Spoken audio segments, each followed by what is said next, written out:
Let me say right at the start that it's a real pleasure to welcome you back here, Secretary, back to Delhi.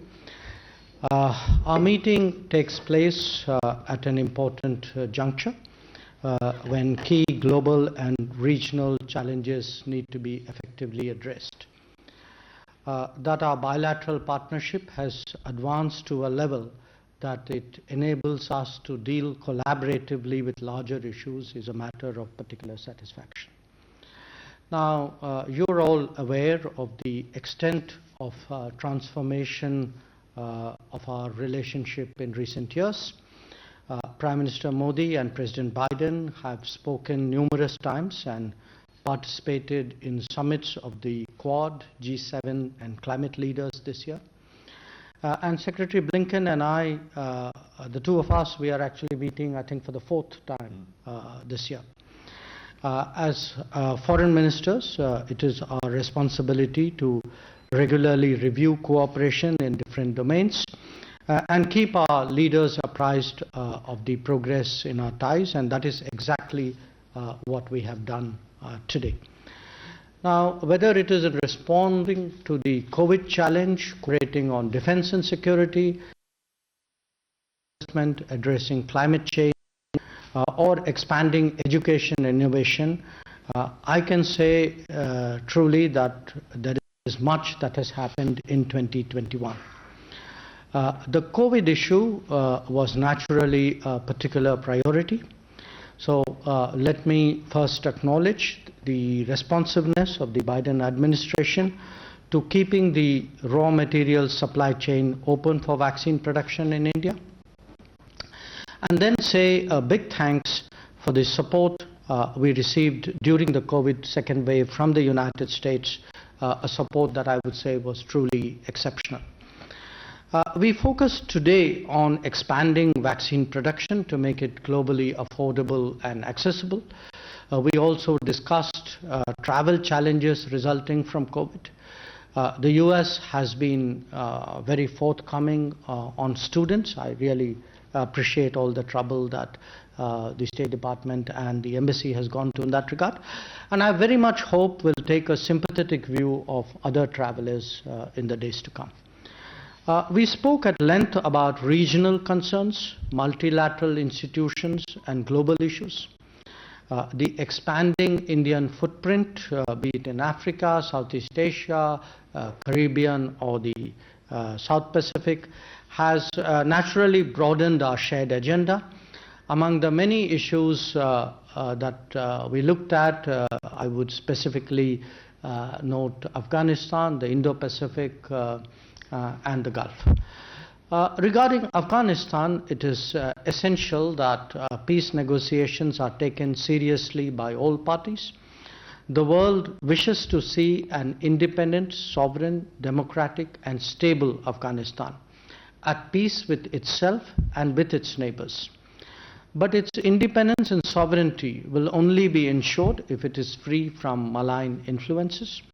Similarly, unilateral imposition of will by any party will obviously not be democratic and can never lead to stability. Nor indeed can such efforts ever acquire legitimacy. The gains to Afghan civil society, especially on the rights of women, minorities, and on social freedoms, over the last 2 decades are self-evident. We must collectively work to preserve them. Afghanistan must neither be home to terrorism nor a source of refugees. On the other side of India, the Indo-Pacific presents a different set of challenges to stability, growth, and prosperity. Under the aegis of the Quad framework, we are engaged on maritime security, HADR, counter-terrorism, connectivity and infrastructure, cyber and digital concerns, COVID-19 response, climate action, education, and resilient and reliable supply chains. The Secretary and I discussed not only opportunities for further collaboration on all these issues, but also the importance of observing international law, rules, and norms, including UNCLOS. Our ability to work more closely, bilaterally, in the Quad and elsewhere benefits the international community as a whole. Developments in India's extended neighborhood are also naturally of great consequence to us. Stability in the Gulf, where our political, economic, and community interests are so visible, was a shared concern. On Myanmar, I conveyed our commitment to its democratic transition as well as our support for ASEAN initiatives. India and the United States are currently both members of the UN Security Council. Some of the agenda before the UNSC was also covered in our discussions, as also our approach to reform multilateralism. Countering terrorism has been the common endeavor for us in the UN framework, bilaterally and in other bodies. We are convinced that the world will never accept cross-border terrorism. As regards climate change, the Agenda 2030 partnership that Prime Minister Modi and President Biden launched in April strengthens our commitment to meet Paris goals. Taking forward its clean energy and finance mobilization tracks is therefore vital.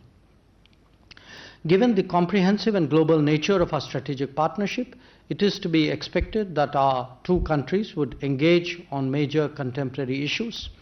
Such conversations are not only essential in a democratic, diverse, and multipolar world, but actually affirm that we have entered a new era. We approach this pluralism through the lens of our own contexts, convictions, and cultures. Secretary Blinken and I have been very much part of the journey that has brought our two nations so close today. Our ties obviously serve our national and mutual interests well, but more important, make a real difference to the world and the big issues of our times.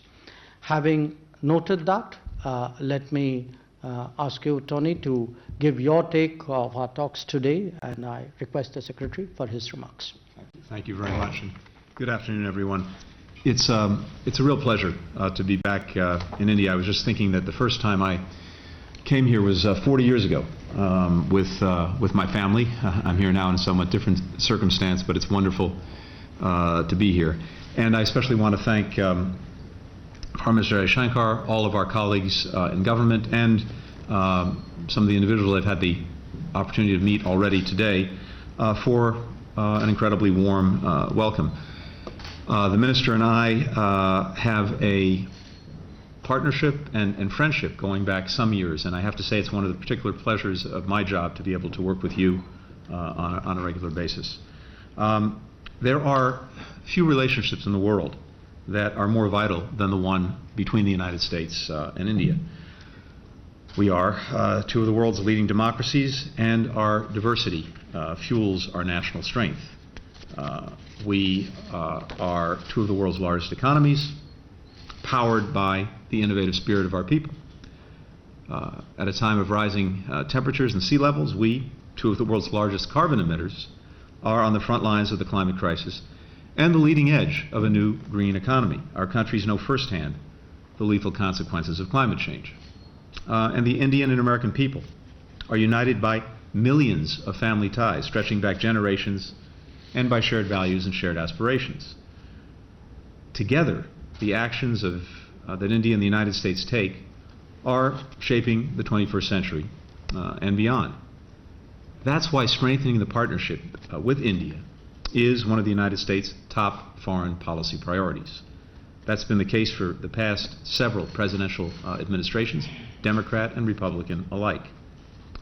And President Biden feels a deep personal commitment to making our friendship with India as strong and as effective as it can be.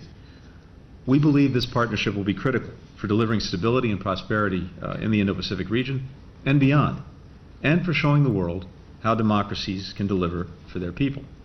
And we believe that there's a good deal that we can accomplish together on so many fronts, including in the near term. As the Minister said, we discussed a number of critical issues today, COVID-19 being at the top of the agenda. It's hit both of our countries very, very hard. We remember with gratitude, and we will not soon forget, the aid and assistance that India provided to us in the early days of COVID-19 when our hospitals were overwhelmed early in the pandemic.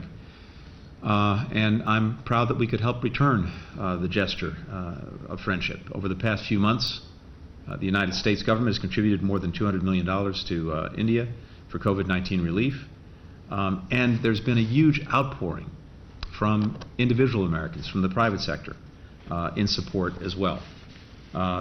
Today, I'm pleased to announce that the United States government will send an additional $25 million to support vaccination efforts across India.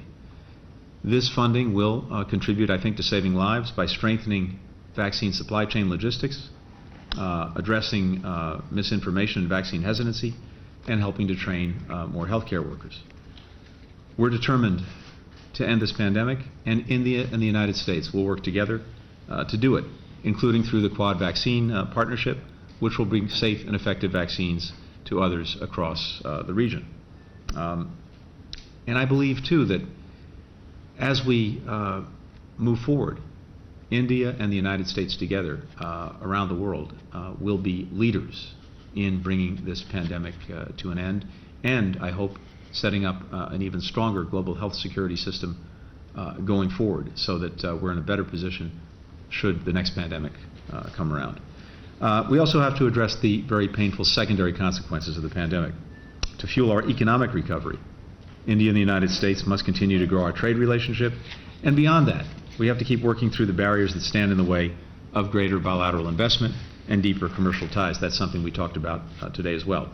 If we create the right conditions for more trade and investment and innovation, there really is no limit to what our private sectors can achieve together. The Minister and I also discussed strengthening our regional cooperation, both bilaterally and through the Quad with Japan and Australia, as well as other multilateral partnerships. So much of the future of the 21st century will be written in this part of the world. We share a vision, India and the United States, of a free, open, secure, and prosperous Indo-Pacific. We'll work together to make that vision a reality. And we'll continue to advance peace, security, and development worldwide, and to work in international organizations to strengthen a rules-based international order.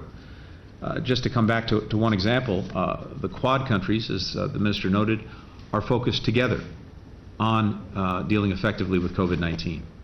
अड़ी सोमवार से शुक्रवार शाम 6 बजे सिर्फ TV9 Bharatvarsh पर।